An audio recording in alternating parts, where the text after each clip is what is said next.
You know, the James Webb Space Telescope, it's our most powerful eye on the cosmos. And it's sending back these images that are, well, they're not just beautiful, they seem downright impossible.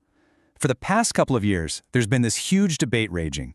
Did this incredible telescope completely break our understanding of the universe? So, let's get into it. Did it? Let's unpack the evidence. I mean, almost as soon as Webb switched on, headlines like this just started popping up everywhere. Papers with titles like Panic went viral, and they were feeding this story that modern cosmology was in like a total crisis. So what on earth did the telescope actually see that caused such a massive uproar?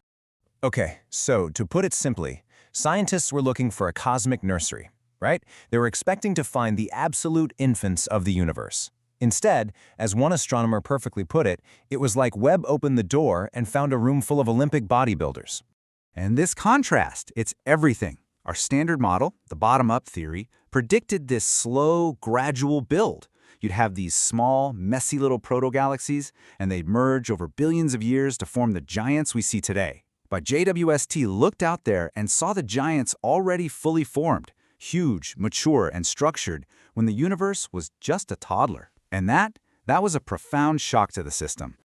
Now, to really get why this is such a mind-blowing discovery, we first need to understand how astronomers use light as a time machine. And the secret ingredient? It's the expansion of the universe itself. The key concept here is something called cosmological redshift, or just Z. Now, it's not the galaxies are flying away from us through empty space like bits of shrapnel. Think of it this way. The very fabric of space between us and them is stretching. And as light travels through all that expanding space, its waves get stretched out, which shifts them towards the red end of the spectrum. So the more stretched out the light is, the farther back in time we're looking. You've probably heard of the raisin bread analogy, and it's perfect for this. The raisins, the galaxies, aren't moving through the dough. The dough itself, space, is expanding and it's carrying them apart. So from any one raisin, it looks like all the other raisins are moving away from you. And a raisin that's twice as far away moves away twice as fast, just because there's more expanding dough in between. That's exactly how our universe works. So with this cosmic time machine, we can connect a redshift value, that Z number, directly to a specific age in the universe. Right here, right now, we're at Z equals 0. But look at Z equals 11. That's a look-back time of over 13.3 billion years. We're seeing light from when the universe was only 400 million years old. That's a mere 3% of its current age. And this is where the trouble really starts. All right, let's look at the evidence. I want you to meet Exhibit A in the case against our old models. It's a galaxy with the catchy name ZF-UDS 7329. Astronomers call this thing a cosmic fossil, and honestly, it seems like it just shouldn't be able to exist. But first, a quick lesson in galactic anatomy. Galaxies basically come in two flavors. They're either blue and alive, meaning they're full of cold gas and are actively cranking out new stars, or they're red and dead, what's also known as quiescent. These guys have used up or blown out all their gas. They've totally stopped making new stars. They're pretty much galactic graveyards. And ZF-UDS 7329, it's the ultimate red and dead galaxy. It's just as massive as our own Milky Way. But here's the crazy part. By analyzing its light, it's kind of like a cosmic DNA test. We know its stars were born way back at redshift 11. The galaxy then just died. It completely shut down star formation. That means its entire life cycle, birth, massive growth, and death, all happen in this tiny sliver of time that our models said was absolutely positively too short. And it's not just these single galaxies. Webb also found a protocluster. Think of it like a chaotic construction site of baby galaxies all smashing together, and it weighed in at 20 trillion solar masses. According to our simulations, the odds of finding something this huge, this early on, it's something like 2 in 10 million. The universe was building megastructures way ahead of schedule. So, okay, does all of this mean the Big Bang Theory is wrong? That the universe didn't have a beginning after all? Well, the answer from pretty much the entire scientific community is a clear, resounding no. And here's why. This is probably the most important thing to understand in this whole explainer. You have to separate the blueprint from the construction crew. The Big Bang model, our understanding of cosmic expansion, the basic laws, the ingredients of the universe, that's the blueprint for the house. And it is solid, backed by a mountain of evidence. The problem is with our galaxy formation models, all the messy local physics of how you actually build a galaxy from that blueprint. That's the construction crew. And their work schedule, well, it clearly needs a major update. Webb isn't challenging the blueprint, it's just telling us the crew worked a whole lot faster than we thought.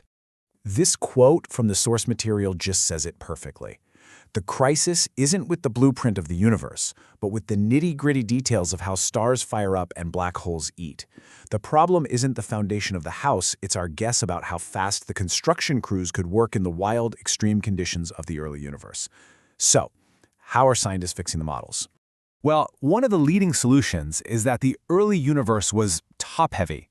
See, around us today, for every one massive, super bright star, you get hundreds of little, dim ones. But in the hot, dense, early universe, which didn't have heavy elements yet, the physics actually favored the creation of fewer but truly gigantic, monstrous stars. And this changes everything. These giant stars are way, way brighter. So a galaxy that looks impossibly massive might just be optically tricked out, you know? It's a smaller population of stars, but they're incredibly bright. When astronomers go back and recalculate the mass using this top-heavy assumption, poof! Many of these universe-breaking galaxies suddenly fit perfectly well within the standard model.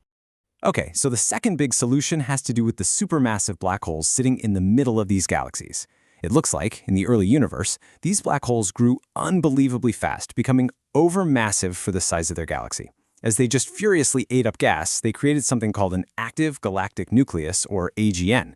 It's like a cosmic beacon that can literally outshine all the stars in the galaxy combined. Now, if we mistake that intense glare for starlight, we're going to way overestimate the galaxy's mass. But when scientists are able to carefully subtract this light pollution, the galaxy's true mass often drops right back into the range we expected. So, no, the universe isn't broken. It's just way more efficient and more extreme than we ever gave it credit for. This isn't the end of a theory, it's really the beginning of a super exciting new investigation into the physics of the cosmic dawn. You know, the basic recipe for the universe, dark energy, dark matter, and the normal matter that makes up you and me, that's all still totally secure. But there are some new ideas, like something called early dark energy, that propose some subtle tweaks. Basically, they suggest the universe's expansion might have had an extra little boost right at the beginning, which could naturally explain the accelerated construction schedule that JWST is seeing. So, to wrap it up, the main solutions all keep the Big Bang framework totally intact. Whether it's by assuming the first stars were a different breed, or by correcting for the blinding glare of black holes, or even just by slightly tweaking our model of cosmic expansion, we can explain what Webb is seeing without having to throw out the entire blueprint. And believe me, this investigation is just getting started. Webb is going to keep doing its deep surveys, and it's going to be joined soon by a whole new generation of telescopes, like the Vera Rubin and Nancy Grace Roman observatories. They're going to give us these huge panoramic views that will tell us if these ancient giants are just rare oddballs, or if they were the standard building blocks of our cosmos all along. So, in the end, JWST didn't break the universe. It just broke our simplistic models of it. It showed us a cosmos that built itself faster and more furiously than we ever dreamed. Which really leaves us with a pretty tantalizing thought. If we were this wrong about the timeline of cosmic construction, what other fundamental rules are just out there waiting for the next great observatory to completely shatter them?